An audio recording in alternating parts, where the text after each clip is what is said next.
హైదరాబాద్ లో కన్సల్టేషన్ మరియు 3500 రూపాయల colour Doppler test Avis hospitals లో ఉచితంగా పొందండి.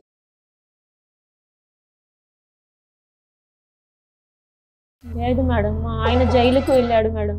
జైల్లో ఉన్నాడా? ఏం చేయాలి మేడం? ఎక్కడికి వెళ్ళాలో తెలియదు. యాక్సిడెంట్ లో ఏమైంది? అవతల వాళ్ళకి ఏమన్నా దెబ్బలు తగిలినాయా? చనిపోయాడు మేడం. 3 నెలలు అవుతుంది మేడం, ఇంకా రాలేదు.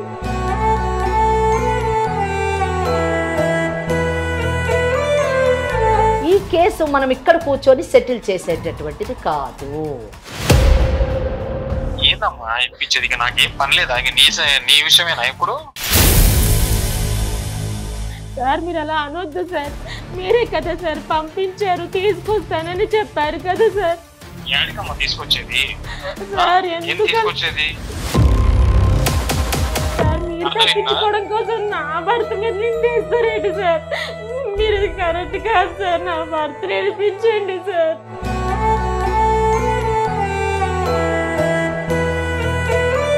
ఆయన జైలుకి పోతే ఇప్పుడు ఏమో ఇలా మాట మార్చేస్తున్నారు సార్. మీరు మంచిగా మాట్లాడి, అర్థం అవుతుందా పుష్ప? నువ్వు మంచిగా మాట్లాడు. 5 లక్షలు డబ్బు ఇస్తా అని చెప్పి మా ఆయనకేమో ఆశ పెట్టి పంపించేశారు కదా సార్. నేను ఎప్పుడు చెప్పానమ్మా 5 లక్షలు డబ్బులు ఇస్తా అని? ఏందమ్మా నీ పరిస్థితి, నీ పిల్లల పరిస్థితి? సరే నేను చూసుకుంటాలే. ఏంటి సార్ మీరు చూసుకుంటారు? ఉండు సార్ మిమ్మల్ని నేను ఒక అన్నలా భావించాను సార్. మీరు ఇప్పుడు ఆ మాట అంటే కరెక్ట్ కాదు సార్. చూసుకుంటారు, నేను చూసుకుంటాను. బానే ఉంటావు సార్. సార్ ఒకటి చెప్తున్నా సార్, మర్చిపోవాడు, బయటికి రాడు, అది టైం కానీ నేనున్నా నీకు. అతనికి చట్టం అంటే అంత చిన్న చూపు ఉంది. నన్ను ఏం చేయగలదు చట్టం అని అనుకుంటున్నాడు. కానీ నేను చెప్పాను కదా దానికి రెమెడీ ఏంటని. ఆ విధంగా చేసినప్పుడు ఇతను బయటకు వస్తాడు.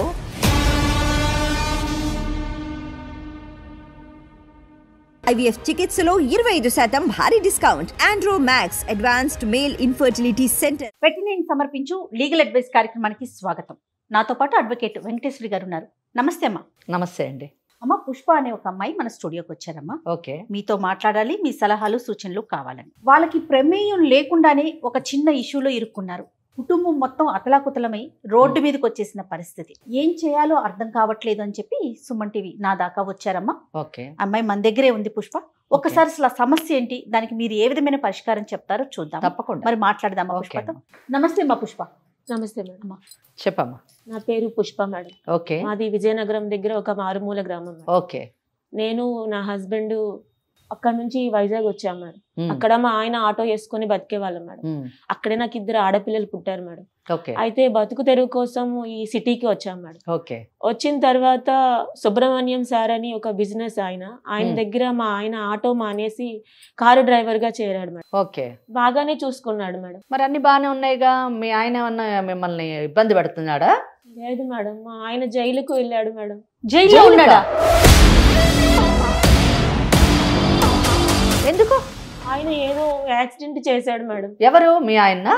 కాదు మేడం, మా ఓనర్ మేడం. ఓకే, అవును, ఓనర్ చేస్తే ఓనర్ జైల్లో ఉండాలిగా మేడం. ఆయన మాకు చాలా హెల్ప్ చేశాడు మేడం. ఆ హెల్ప్ చేసిన దీంతో ఆయన ఒక రోజు మా ఆయనకి నేను ఇలా యాక్సిడెంట్ చేశాను, సో నా తరపున నువ్వు జైలుకి వెళ్ళు, నేను ఒక కొద్ది రోజుల్లో నీకు ఇడిపిస్తాను, నీకు ఒక 5 లక్షల రూపాయలు ఇస్తాను, నీ బిడ్డల్ని చూసుకుంటాను, చదివిస్తాను, మీకు ఒక భరోసాగా ఉంటాను అని చెప్పాడు మేడం. అయ్యో, ఇదేంటమ్మా? అది మా ఆయనకి ఆశ పుట్టింది మేడం. ఎందుకంటే 5 లక్షలు. అవును మేడం. పరిస్థితి బాగాలేదు, బతుకు తెరువు కోసం సిటీకి వచ్చాం మేడం. మాకు ఎవరు లేరు, నాకు అమ్మా నాన్న లేరు మేడం. నాకు మా ఆయనకి నేనే అలాగే బతుకుతున్నాం మేడం. మా ఆయన చెప్పితే ఒప్పుకోలేదు మేడం. నేను వద్దు అయ్యా, వెళ్ళొద్దు, నువ్వు జైలుకి వెళ్తే మా పరిస్థితి ఏంటి, నాకు ఇక్కడ ఎవరున్నారు, పిల్లలు 2 ఆడపిల్లలు, మాకెవరు చూస్తారయ్యా అని నేను బతిమలాడాను మేడం. అయినా మా ఆయన ఒప్పుకోలేదు మేడం. పరిస్థితి అంతా చెప్పి నన్ను బలవంతంగా ఒప్పించారు మేడం. ఒప్పించి వచ్చేస్తానన్న మనిషి 3 నెలలు అవుతుంది మేడం, ఇంకా రాలేదు.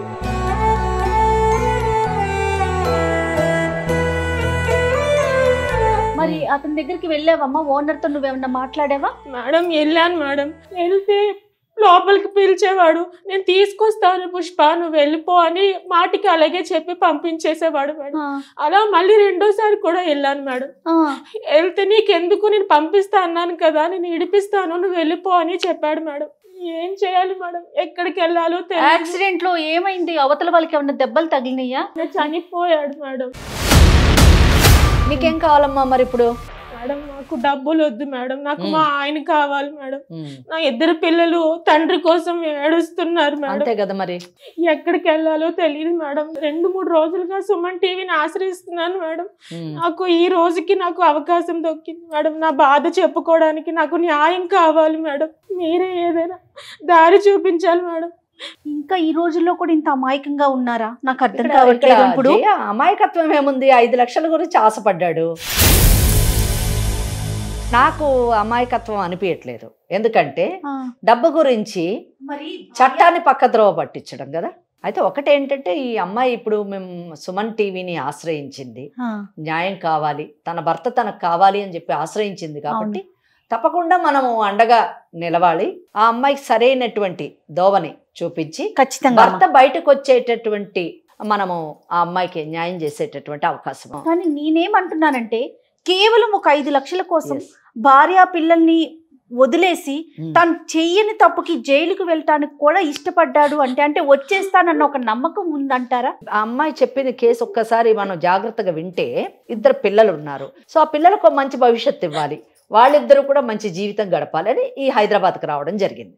సో ఇక్కడ మనకు అర్థమయ్యేది ఏంటంటే ఆర్థిక పరిస్థితిని మెరుగుపరుచుకోవడానికి హైదరాబాద్కి వచ్చారు. సహజంగా చూస్తాం కదమ్మా. ఇవి ఒక 5 లక్షల గురించి ఆశపడి తన జీవితాన్ని పణంగా పెట్టి భార్యా బిడ్డలను ఏదో ఉద్ధరిస్తాను అని అనుకుని వెళ్ళిన వాడు జైల్లోనే ఉన్నాడు. అది కూడా ఏంటి, చట్టంతోనే అతను ఆటలు ఆడుకోవడం.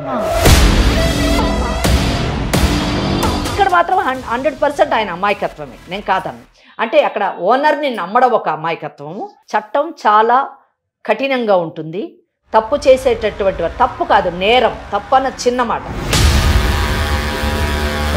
నేరం చేసే వారి పట్ల చట్టం చాలా కఠినంగా ఉంటుంది అన్నది ఈ కేసులోని మనం తెలుసుకునేటట్టు. మరి ఇప్పుడు ఈ పుష్పకి మీరు ఏం చెప్తారమ్మా? పుష్ప ఏం కావాలి? పుష్ప నీకు?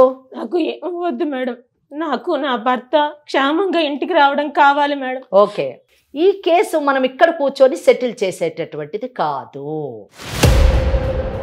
ఎందుకంటే ఇది నాన్ కాంపౌండబుల్ కేసు అని అంటారు. నాన్ కాంపౌండబుల్ అంటే సెటిల్మెంట్ చేసేటటువంటిది కాదు. కన్విక్షన్ అన్న పడాలి లేదా ఎక్విటల్ అన్న పడాలి, అంటే జైలు శిక్ష అన్న పడాలి లేదా విడుదలన్నా కావాలి. ఇక్కడ ఈయన చేసినటువంటి అటు ఫ్యాక్ట్స్ తీసుకుంటే వాళ్ళ ఓనరు యాక్సిడెంట్ చేశారు. సో ఈయన బయట పడాలి అంటే ఇతని దగ్గర ఏమైనా సాక్ష్యాధారాలు ఉన్నాయా? ఇండియన్ ఎవిడెన్స్ యాక్ట్ లోని ఓరల్ గా అంటే ఎవరన్నా సాక్షులు ఉండి చెబుతారా, లేదా డాక్యుమెంటరీ ఎవిడెన్స్ ఏదన్నా రాతపూర్వకంగా కానివ్వండి, ఫోన్ కాన్వర్జేషన్ కానివ్వండి, సీడీలు కానివ్వండి, వీడియోలు కానివ్వండి, ఏమన్నా ఉన్నాయా? అవి కానీ ఉంటే ఇతను ఎలా బయటపడచ్చు అన్నది నేను నెక్స్ట్ చెప్తాను. ఉన్నాయి మేడం. ఏముంది? ఆయన ఫోన్లో మాట్లాడినప్పుడు ఫస్ట్ మా ఆయన మామూలుగా మాట్లాడాడు మేడం. రెండోసారి ఆయన మాటల్లో కొంచెం తేడా అనిపించి నేను చెప్పిన తర్వాత రికార్డ్ చేశారు మేడం. రికార్డ్ చేశారు, మెసేజ్లు ఉన్నాయి మేడం. తర్వాత సీన్ అన్న అని ఒక అన్న కూడా ఉన్నాడు మేడం పక్కన, మధ్యలో అతను కూడా ఉన్నారు మేడం. మీకు సాక్ష్యం కావాలంటే నేను ఆయన్ని కూడా పిలిపిస్తాను మేడం. ఈ 2 ఉన్నాయి మేడం. ఎలా మేడం? నా భర్త నాకు కావాలి మేడం. నువ్వేం భయపడొద్దమ్మా, నీ భర్త తిరిగి వస్తాడు. ఎవరు సెటిల్మెంట్ చేయక్కర్లేదు, నీకు చట్టమే నిన్ను కాపాడుతుంది. ఒకసారి ఆ రికార్డు వినిపించుమా? Hello sir. సాగర్ ఎక్కడున్నావు? ఇంట్లో ఉన్నాను సార్. ఏం బయలుదేరలేదా? రావట్లే? అదే సార్ మాట్లాడుతున్నా సార్, భార్య ఒప్పుకోట్లేదు సార్. అదేంది సాగర్, ఎందుకు టెన్షన్ పడుతున్నా? నేనున్నా కదరా నీకు. ఎందుకు ఏంది సమస్య చెప్పు. నేనున్నా, నీకు డబ్బులు ఇస్తా అన్న, 5 లక్షలు ఇస్తా, నీ ఫ్యామిలీని సెటిల్ చేస్తా, పిల్లల్ని ఇప్పుడు గవర్నమెంట్ స్కూల్లో ఉన్నారు తీసుకెళ్లి మంచి కాన్వెంట్ బడిలో వేస్తా. ఇంకేంది నీ టెన్షన్ ఏంది? ఎందుకు భయపడుతున్నావు? అదే సార్ ఒప్పుకోవట్లేదు. మా పిల్లలు ఉన్నారు కదా సార్, చిన్న చిన్న పిల్లలు. పిల్లల్ని అరే బాబు సాగరు నేను సెటిల్ చేస్తా, నేను చూసుకుంటా, ఎందుకు భయపడుతున్నావు? అట్లా అట్లా లోపల పోతే ఇట్లా బయటకు వస్తావు అంతే, ఏం లేదు. నేను బెయిల్ ఫార్మాలిటీస్ నేను చూసుకుంటా, నేను బయటికి తీసుకొస్తా. నువ్వు ఎట్లా ఎట్లా సాగర్ మాట్లాడు, ఎందుకు రా నువ్వు బయలుదేరు, నేను చూసుకుంటా కదా, నీకెందుకు, నేను బయటికి తెచ్చే బాధ్యత నాది. ఏంటి సార్ మీరేమో యాక్సిడెంట్ మీరు చేశారు, నాకేం పరిచయం అవుతుంది కదా సార్. ఇప్పుడు నేను అరే బాబు అదంతగా నేను చూసుకుంటా అంటున్నా కదా, నేను సెటిల్ చేస్తా అంటున్నా కదా. ఇప్పుడు నేను ఉంటేనే కదా నీకైనా, ఇప్పుడు నీకు జీతం ఇస్తున్నా, నేను చూసుకుంటున్నా. నీ పిల్లలకు కూడా మంచి భవిష్యత్తు ఉంటుందబ్బా, మంచి స్కూల్లో చేర్పిస్తా నేను, నీ లైఫ్ మారిపోద్ది కదా. ఇప్పుడు నేనుంటే నిన్ను సెటిల్ చేస్తా అంటున్నా. నువ్వు జైలుకు పోయినట్టు కాదు, అట్లా పోతావు ఇట్లా వస్తావు అంతే. నా దగ్గర మంచి మంచి లాయర్లు ఉన్నారు, మన మంచి సర్కిల్ ఉంది, మనం చెప్తే మన పని నడుస్తుంది, మన ఏడకపోయినా. నన్ను నమ్మబ్బా, నువ్వు గుడ్డిగా నమ్మి వచ్చే నన్ను. ఇప్పుడు 2 సంవత్సరాలు 3 సంవత్సరాల నుంచి నా దగ్గర పని చేస్తున్నావు కదా, నేను ఎలాంటి వాడినో తెలుసు కదా నీకు. ఇంకేంది, నన్ను గుడ్డిగా నమ్మి వచ్చే అబ్బా, నేను చూసుకుంటా నిన్ను. సరేనా? సరే బయలుదేరు సాగర్, ఏంటి ఆలోచించాలి, ఇంట్లో డిస్కషన్ పెట్టకు, వచ్చేయి. ఓకే ఉంటా. సరే సరే. ఎంత బాగా నమ్మబలుగుతున్నాడు. నేనున్నాను, నేను చూసుకుంటున్నానని చెప్తున్నాడు అతను. మోసపోవడం తప్పు కాదు, మోసం చేయడం తప్పు. సమాజంలోని 100% మోసగాళ్లే ఉంటారు. సో మోసగాళ్ళు చేసేటటువంటి మోసాలకి ప్రలోభాలకి లొంగిపోయి మోసపోవడం అన్నది మన తప్పు. కనుక మనం జాగ్రత్తగా ఉండాలి అన్నది ఈ కేసు ఒక మంచి ఉదాహరణ. మరి ఇప్పుడు ఏం చేద్దామమ్మా? పుష్పకి మీరు ఏం చెప్తారు? ఓకే, చాలా అంటే నేను విన్నాను కదా, ఈ సాక్ష్యం నిజానికి చాలా ఉపయోగపడుతుంది ఇతను బయటపడడానికి. అయితే ఒక్కటి ఏంటంటే, ఈ సాక్ష్యాన్ని కోర్టులోని పెట్టాలన్నా కానివ్వండి, దానికి మళ్ళీ 65B అనేటటువంటి ఒక పెటిషన్ వేసి ఇండియన్ ఎవిడెన్స్ యాక్ట్ ప్రకారం పెట్టాల్సి వస్తుంది. అయితే ఇతను బయటపడడానికి ఏంటంటే, నేను తప్పు చేశాను, ఇది జరిగింది అంటే 191 కింద ఇతను ఫాల్స్ ఎవిడెన్స్ ఇచ్చాడు కదా, ఇండియన్ పీనల్ కోడ్. ఇప్పుడు మీరు ఇమీడియట్ గా క్రిమినల్ ప్రొసీజర్ కోడ్ కి షిఫ్ట్ అయిపోవాలి. షిఫ్ట్ అయిపోయి 306 section 306 of criminal procedure code కింద పెటిషన్ పెట్టుకోవాలి. ఏ కోర్టులో అయితే కేసు నడుస్తుందో, ఏ కోర్టులో అయితే కేసు నడుస్తుందో, అంటే ఆ అమ్మాయి పెట్టుకోలేదు, ఒక అడ్వకేట్ ని పెట్టుకొని ఆ కన్సర్న్డ్ కోర్టులోని section 306 of criminal procedure code కింద ఒక అప్లికేషన్ పెట్టుకోవాలి. ఏమనంటే, నా వలన ఈ తప్పిదం జరిగింది, దానికి కావలసినటువంటి సాక్ష్యాలను నేను కోర్టులో ప్రొడ్యూస్ చేస్తున్నాను, కనుక మీరు దీన్ని పార్డన్ చెయ్యండి అనేటటువంటి ఒక అప్లికేషన్ పెట్టుకుంటే కోర్టు తప్పకుండా పార్డన్ చేస్తుంది ఇతని యాక్ట్ని. అప్పుడు ఒక ఆర్డర్ పాస్ అవుతుంది. ఎందుకు పార్డన్ చేస్తున్నారు అనేటటువంటి కారణాలు చూపిస్తూ అప్పుడు వాళ్ళు పార్డన్ చేయడం జరుగుతుంది. అప్పుడు ఎఫ్ఐఆర్ని ఆల్టర్ చేస్తారు. ఆల్టర్ అంటే చేంజ్ చేస్తారు అన్నమాట. అంటే అందులో ఉన్నటువంటి అక్యూజ్ని తీయడమనో లేదా సెక్షన్స్ తీయడమనో ఇలా చేసి ఈ కేసు నుంచి బయటకు పంపించేటటువంటి అవకాశం ఒకటి ఉంది. ఇంకోటి రెండోది, కావాలంటే హైకోర్టులోని కూడా సెక్షన్ 482 కింద క్వాష్ పిటిషన్ కూడా వేసుకోవచ్చు. లేటెస్ట్ డెవలప్మెంట్తోని ఇది ఉన్నది, ఇట్లా జరిగింది యాక్చువల్గా అని చెప్పేసి 482 కూడా వేసుకునేటటువంటి అవకాశం ఉంది. క్వాష్ పిటిషన్ కూడా అతని మీద ఆల్టర్ అయినప్పుడు అతని మీద ఇవన్నీ పడి అతను కేసు కంటెస్ట్ చేస్తే ఒకవేళ మనం చెప్పలేము, కన్విక్షన్ అన్న పడచ్చు, ఎక్విటల్ అన్న పడచ్చు. అంటే ర్యాష్ అండ్ నెగ్లిజెంట్ డ్రైవింగ్ కాదు అని ఆయన ప్రూవ్ చేసుకున్నాడు అనుకోండి, అతనే వచ్చి పడ్డాడు లేదా తాగి వచ్చి పడ్డాడు అని కూడా చెప్తూ ఉంటారు. ఇతను తాగి డ్రైవ్ చేస్తున్నాడు కాదు, ఆ పడ్డవాడే తాగి వచ్చి పడ్డాడు అనేటటువంటి కేసు టర్న్ అయింది అనుకోండి, ఈ విల్ బి క్లీన్, ఎక్విటల్ వెళ్ళిపోతాడు. చాలా జాగ్రత్తగా ఈ కేసు చేయవలసి ఉంటుంది. ఎందుకంటే పెట్టినటువంటి సాక్ష్యాల్లో ఓరల్ ఎవిడెన్స్ ఏం ప్రాబ్లం లేదు, అతను వస్తాడు విట్నెస్ బాక్స్ లోకి ఎంటర్ అయి చెప్తాడు. As far as this telephone conversation is concerned, అతను వచ్చి అసలు నా వాయిసే కాదు అని అనకపోవచ్చు, మళ్ళీ వాయిస్ కల్చర్కి పంపించాల్సి ఉంటుంది. లేదా అది ఎందులోంచి ఆ వాయిస్ ఏ ఫోన్లోంచి ఏ ఫోన్లోకి వచ్చింది అని ఈ డీటెయిల్స్ అన్ని చెప్తూ కూడా 65B పెటిషన్ వేయాల్సి ఉంటుంది. సర్టిఫికెట్ కూడా ఇవ్వాల్సి ఉంటుంది. IVF చికిత్సలో 25% భారీ discount. Andro Max advanced male infertility centre. మరి అసలు ఒక్కసారి ఓనర్ తో మనం ఏమైనా మాట్లాడొచ్చా? తన కన్వర్జేషన్ ఎలా ఉంది అనేది తెలుసుకోవచ్చు. మాట్లాడండి. దాంతోని మీకు నాకు ఆమెకు కూడా తెలుస్తుంది వెదర్ ఆమె చెప్పినటువంటి ఫ్యాక్ట్స్ కరెక్టా కాదా అని చెప్పేసి. లేదా నేను ఇందాక అన్నట్టు ఆ వాయిస్ అసలు నాదే కాదు అని అన్నాడు అనుకోండి, ఏంటి మరి, అది కూడా మనం ఆలోచించాల్సినటువంటి విషయం. ఒకసారి కాల్ చేస్తావమ్మా? మరి చేస్తాను మేడం.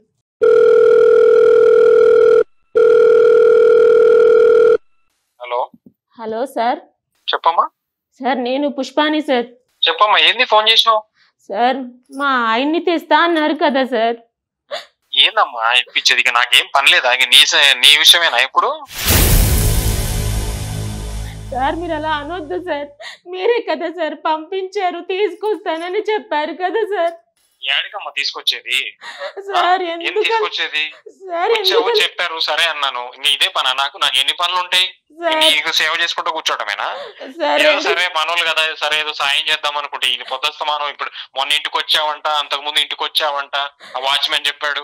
ఇంకా పొద్దుస్తమానం ఇదేనా? సరే ఇప్పుడు ఇంటికి వస్తుంది సర్లే అనుకుంటే ఇప్పుడు మళ్ళీ ఫోన్లు. సార్ వినండి సార్, నేను చెప్పకుండా మీరు ఎందుకు అలా మాట్లాడుతున్నారు సార్? 2 సార్లు కాదమ్మా, అట్లా ఎన్నిసార్లు ఫోన్ ఏంది? ఇప్పుడు ఏదైనా పని ఉంటే అయితే చేస్తాం, లేకపోతే టైం పడుతుంది. మీరు ప్రతిసారి ఇట్లా ఫోన్ చేసి విసిగిస్తే అది ఎట్లా ఏం చేయాలి నేను? మీరు తప్ప నాకేమి పని లేదా ఇక?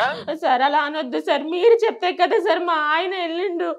ఇప్పుడు మీరు అలా అంటే నేను ఎవరికి చెప్పుకోవాలి సార్? నా పిల్లలు అడుగుతున్నారు సార్ నాన్న కావాలని. మీరు 2 నెలలు అని చెప్పారు సార్, ఇప్పుడు 3 నెలలు అయిపోయింది సార్. ఇంటికి వస్తే పంపించేస్తున్నారు సార్. ఇది కరెక్ట్ కాదు సార్, మాకు న్యాయం చేయండి సార్. ఇక్కడ ఏడిస్తే ఏం కాదు, అర్థమవుతుందా? ఫస్ట్ ఆఫ్ ఆల్ మీ ఆయన తప్పు చేయకుండా ఉండాల్సింది. తాగాడు, వెళ్ళి గుద్దాడు, అయింది, జైలుకి వెళ్ళాడు. దానికి ఎవరేం చేస్తారు? నేనేం చెప్పాను? డ్రైవర్ గా చేశాడు. నా వంతుగా నేనేదో సాయం చేద్దాము, విడిపిద్దాము అనే ఉద్దేశంతో ఒక మాట చెప్పినందుకు ఇట్లా తగులుకున్నావేంది నువ్వు నన్ను? నా చేతులు ఇప్పుడు మీ ఆయన చేసిన పని వల్ల నా కారు ఇరుక్కుంది. నాది ఇంకా స్టేషన్ లోనే ఉంది, నాది రాలేదు. మీరు చేసిన తప్పుకు నేను సఫర్ అవుతున్నా కదా ఇప్పుడు. నా మొగుడు తాగాడు సార్, తనకి తాగడం అలవాటే లేదు సార్. మీరు కొత్తగా అందరు మొగుళ్ళు ఇంటికాడ అట్లే ఉంటారు, కానీ ఒకసారి గేట్ దాటి బయటకు వస్తే మీ ఆయన ఏం చేస్తాడో నీకు తెలుసా? తెలుసు, మీ ఆయన తాగుతాడు. ఇంకా చాలా అలవాట్లు ఉన్నాయి నీ మొగుడికి. ఎందుకు అవన్నీ చెప్పుకుంటే బాగుంటది ఇంకా. సార్ మా ఆయనతో 10 సంవత్సరాలుగా కాపురం చేస్తున్నాను, ఏ రోజు తాగలేదు సార్. ఇప్పుడు మీరు కొత్తగా ఉన్న మగాడు బయట ఉన్న మగాడు ఒకటి కాదులేమ్మా. కానీ నేను 2-3 సార్లు మీ ఆయన తోటి నేను బయట ట్రిప్ కి వెళ్ళినప్పుడు, ఇంకో చోటకి వెళ్ళినప్పుడు మీ ఆయన డ్రైవింగ్ చేస్తుంటే మాట్లాడుతుంటే మందు వాసన నాకు 4-5 సార్లు వచ్చింది. తాగి 2 సార్లు తోలాడు. నేను తిట్టాను కూడా మీ ఆయన్ని. సార్ మీరు తప్పించుకోవడం కోసం నా భర్త మీద నిందేస్తారేంటి సార్? మీరు కరెక్ట్ కాదు సార్, నా భర్త నేర్పించండి సార్. ఏందమ్మా ఇడిపించేది? తప్పు చేసాడు పోయాడు, నేను నా వంతుగా చెప్తాను. అది అయితే అయింది, లేకపోతే మీరేదో ఇప్పుడు రుబాబు లెక్క చేయటము, పొద్దుస్తమానం ఇంటికి రావటము, ఇన్నిసార్లు ఫోన్ చేయటము, ఇట్లా చేస్తే అసలు చేసేది కూడా చేయండి. నాకు అసలు ఏం అవసరం నీకు చేయడానికి? అసలు ఏదో నా దగ్గర డ్రైవర్ గా పెట్టుకున్నాను, 2 సంవత్సరాలు చేస్తున్నారు, సపోర్ట్ చేసిన అంతవరకే. నా చేతిలో ఉంటే చేస్తలేదు. పొద్దుస్తమానం ఏదో నేనేదో మీకు అప్పులోళ్ళగా ఏదో బాకీ ఉన్నట్టు అన్నిసార్లు ఫోన్ చేస్తే అయితే చేస్తాను, లేకపోతే లేదమ్మా. మీరు అట్లా అనొద్దు. చూడమ్మా, ఇప్పుడు నేను మీకు చేయాల్సిన దానికంటే చాలా ఎక్కువ చేశాను. 20,000 జీతం ఇస్తాను. ఇవాళ రేపట్లో ఎవరు ఇస్తారమ్మా డ్రైవర్లకి? 15,000 నెలంతా కొట్టుకుంటే 15,000 కంటే ఎక్కువ జీతం. 20,000 ఇచ్చాను, 20,000 ఇస్తున్నాను. ఇస్తున్నా లేదా? సార్ అది మేము పని చేస్తున్నాం కాబట్టి ఇచ్చారు సార్. అవునమ్మా ఇచ్చినాను, అంతవరకే. ఇంకా అప్పుడప్పుడు అయ్యి చిన్న చిన్న అడుగుతా ఉంటాడు. సార్ ఒక 100 కావాలి సార్, ఒక 200 కావాలి సార్, అర్జెంట్ సార్. నా అడిగడికి ఫ్రెండ్స్ పోయినప్పుడు చేస్తున్నాడు. నేను చేసిన కాడికి సపోర్ట్ చేసినాను. మొన్న ఏదో పిల్లోడికి ఏదో కావాలనుకుంటా, ఒంట్లో బాగాలేదు, హాస్పిటల్ అంటే అది ఇచ్చాను. నేను చేసిన కాడికి సపోర్ట్ చేస్తాను కదమ్మా. సార్ మీరు అలా చేస్తున్నారని మీ మాట కాదు లేక మా ఆయన జైలుకు పోతే ఇప్పుడు ఏమో ఇలా మాట మార్చేస్తున్నారు. మీరు మంచిగా మాట్లాడండి, అర్థం అవుతుందా పుష్ప? నువ్వు మంచిగా మాట్లాడు. మీ ఆయన జైలు పోయింది, మీ ఆయన తాగి చేసిన తప్పుగా ఆయన జైలు పోయినాడు, అర్థం అవుతుందా? ఏదో నా కోసం ఏదో ఆయన ఏదో చారిటీగా చేస్తే నా కోసం పోయినట్టు మాట. తాగాడు, గుద్దాడు, పోయాడు. నా దగ్గర పని చేశాడు కాబట్టి నేను బాధ్యతగా బయటికి తెప్పిద్దాం అనుకున్నా, నేను అంతవరకే. అంతేగాని నువ్వు ఏదో డిమాండ్ చేసి మాట్లాడితే డిమాండ్ ఏంటి సార్? డిమాండ్ ఏంటి సార్? మీరు చేసిన పనికి నా మొగుడు జైలుకి వెళ్ళాడు సార్. నేనేం చేశా? ఆగు పుష్ప, ఆగు. నేనేం చేశా? నేను సార్ మీరు చేసిన పనికి మీ ఆయన జైలుకి వెళ్ళటం కదా సార్? యాక్సిడెంట్ చేశారు. యాక్సిడెంట్ చేశారు. నేను చేశానా యాక్సిడెంట్? ఎవరు చెప్పారు నేను చేశానని? నీ మొగుడు గుద్దితే నేను ఏడో బయట ఉన్నా, అప్పటికప్పుడు పోయి మాట్లాడినా. నేను బెయిల్ ట్రై చేస్తే రాలే, తీసుకెళ్లి లోపలేసారు. నీ మొగుడు గుద్దితే కారు తాగి చచ్చాడు అక్కడ మనిషి, అర్థమవుతుందా? ఇప్పుడు నా నెత్తిన వేసుకున్న సమస్య నేను చేశానంట. మీలాంటి వాళ్ళు మన వాళ్ళని ఎక్కడ ఉంచాలో అక్కడే ఉంచాలి. లోపలికి రానిచ్చి మంచిగా చూసుకుంటే చూసుకో టైంకి జీతం ఇచ్చి ఇంకా మంచి చెడుకు ఇట్లాంటి వాటికి సహాయం చేస్తే ఇక ఇట్లా నేను నెత్తిన కూర్చుంటారు. ఇప్పుడు నా బుర్ర తింటున్నారు. నువ్వు అసలు ఎందుకు చేస్తావు ఫోన్ నాకు ఊరికే? సార్ మీరు అలా అనొద్దు సార్. 100 పనులు ఉంటాయి. అగో అమ్మా విను, నాకు 100 పనులు ఉంటాయి. నువ్వు ఒక్కదానివే కాదు, నాకు 100 పనులు ఉంటాయి. నాకు కంపెనీలు ఉన్నాయి, ఇంకోటి ఉంది, ఆఫీసులు ఉన్నాయి, మీటింగ్లు ఉంటాయి. నాకు బయటకు వెళ్ళి 100 ఉంటుంది. నాకు ఫ్యామిలీ ఉంది. పొద్దుస్తమానం నువ్వు నీ మొగుడు ఇదేనా నాకు? ఇంకా సార్ నేను మాట్లాడనివ్వండి సార్. మీరే నన్ను మాట్లాడనివ్వట్లేదు. మీరు కావాలని తప్పించుకుంటున్నారు సార్. నా బిడ్డలు ఏడుస్తున్నారు సార్. మీరు డబ్బులు మా చూపించి మమ్మల్ని బాగా అన్యాయం చేశారు సార్. సార్ మాకు డబ్బులు వద్దు, ఏం వద్దు సార్, నా పిల్లలకి తండ్రి కావాలి, నాకు నా భర్త కావాలి సార్. ఇంతకన్నా నేను ఇంకేం మిమ్మల్ని కోరుకోను సార్, దూరంగా వెళ్ళిపోతాం సార్, ఎక్కడికి పోయి బతుకుతాం సార్. అయితే చేస్తా, లేకపోతే లేదు, అంతవరకే. మీరు నన్ను డిమాండ్ చేసి మాట్లాడటానికి లేదు పుష్ప, వింటున్నావా? డిమాండ్ చేసి మాట్లాడటానికి లేదు. నీకు మాకున్న సంబంధం డ్రైవర్ కి ఓనర్ కు ఉన్నది మాత్రమే. పని చేశాడు, యాక్సిడెంట్ చేసుకున్నాడు, గుద్దుకున్నాడు, లోపలికి పోయాడు, తాగి చేసిన తప్పుకి ఇబ్బంది పడుతున్నాడు. నా చేతిలో ఉన్న కాడికి నేను విడిపిస్తా అంతే. నువ్వు ఏదో హక్కు కింద బాధ్యత కింద ఏదో వచ్చి పొద్దుస్తమానం ఇంటికి అడిగి రావటము లేకపోతే ఇట్లా ఫోన్లు చేయడం అయితే పద్ధతి కాదు. 2-3 సార్లు చూస్తా, ఈసారి బ్లాక్ చేసి పడేస్తా. అర్థమవుతుందా? అలా చేస్తే మేము బతకాలి, చచ్చిపోవాలి సార్. మా పిల్లల ముఖం చూసి ఆలోచించండి సార్. మీరు అనవద్దు సార్, ఎలాగైనా నా భర్తను మాకు ఇప్పించండి సార్. మాకు డబ్బులు వద్దని మీకు చెప్తున్నా సార్. ఏ డబ్బులమ్మా? డబ్బులేంది? కొత్త డబ్బులు మాటలేంది? డబ్బులు ముచ్చటేంది? డబ్బులేంది సార్? మీరు అనే కదా సార్ నా భర్తను పంపించేశారు. ఏనేం డబ్బులన్నమ్మా? 5 లక్షలు డబ్బు ఇస్తా అని చెప్పి మా ఆయనకేమో ఆశ పెట్టి పంపించేశారు కదా సార్. నేను ఎప్పుడు చెప్పానమ్మా 5 లక్షలు డబ్బులు ఇస్తా అని? సార్ ఇప్పుడు నా పరిస్థితి, నా పిల్లల పరిస్థితి ఏంటి సార్? ఏందమ్మా నీ పరిస్థితి, నీ పిల్లల పరిస్థితి? సరే నేను చూసుకుంటాలే. ఏంటి సార్ మీరు చూసుకుంటారు? ఉండు సార్, మిమ్మల్ని నేను ఒక అన్నలా భావించాను సార్. మీరు ఇప్పుడు ఆ మాట అనడం కరెక్ట్ కాదు సార్. నేను చూసుకుంటాను, బానే ఉంటావు సార్. సార్ ఒకటి చెప్తున్నా సార్, మర్చిపోవాడు, బయటికి రాడు, అది టైం పడుతుంది కానీ నేనున్నా నీకు. సార్ అంత మాట అనొచ్చండి సార్. సార్ నా భర్తను ఎలా తెచ్చుకోవాలి నాకు తెలుసు సార్. నా దగ్గర అన్ని ఆధారాలు ఉన్నాయి సార్. ఏం ఆధారాలు ఉన్నాయి? ఉన్నాయి సార్, ఆధారాలు ఉన్నాయి సార్. నాతో అడ్జస్ట్ అవ్వు. ఆయన వస్తాడో రాడో నాకు తెలీదు సార్. నా దగ్గర ఆధారాలు ఉన్నాయి సార్. మీరు అన్న మాట ఏమున్నాయి ఆధారాలు? ఉన్నాయి సార్. ఆధారం ఉంటే ఏం చేస్తావు? పో, ఏం చేసుకుంటావు చేసుకోపో. నేను కూడా చేస్తాను, ఏం చేసి ఏం తమాషాలు ఉందా? ఆధారం ఉన్నాయంటే ఫోన్లే పాపం ఏదో సాయం చేస్తామని నేను అనుకుంటే ఆధారాలు ఉన్నాయి. నన్నే బ్లాక్ మెయిల్ చేస్తున్నాను. ఏం చేసుకుంటావు చేసుకోపో. తమాషగా ఉందా? అసలు నీ ఫోన్ ఎత్తడం నేను చేసిన తప్పు ఫస్ట్ పెట్టే మనోళ్ళు. ఇది మేడం పరిస్థితి. ఇప్పుడు నాకు ఏంటి మేడం? ఇది మేడం పరిస్థితి కాదు, ఇది పరిస్థితి అని నీకు ఇప్పుడు అర్థమైంది. ఒక దెబ్బకి రెండు పిట్టలు.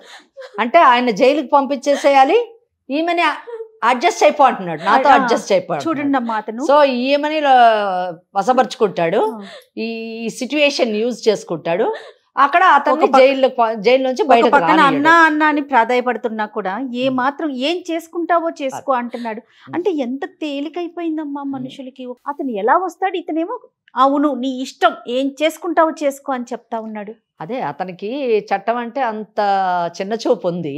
అతను 304 Part 2 కింద లేదా 302 కింద కూడా లోపలికి వెళ్ళిపోయేటటువంటి అవకాశం ఉంది. కనుక అప్పుడు అతనికి చట్టం విలువ తెలుస్తుంది, ఇలాగ మనుషుల జీవితాలతో ఆడుకోకూడదని తెలుస్తుంది. ఇతనికి కూడా బుద్ధి వస్తుంది.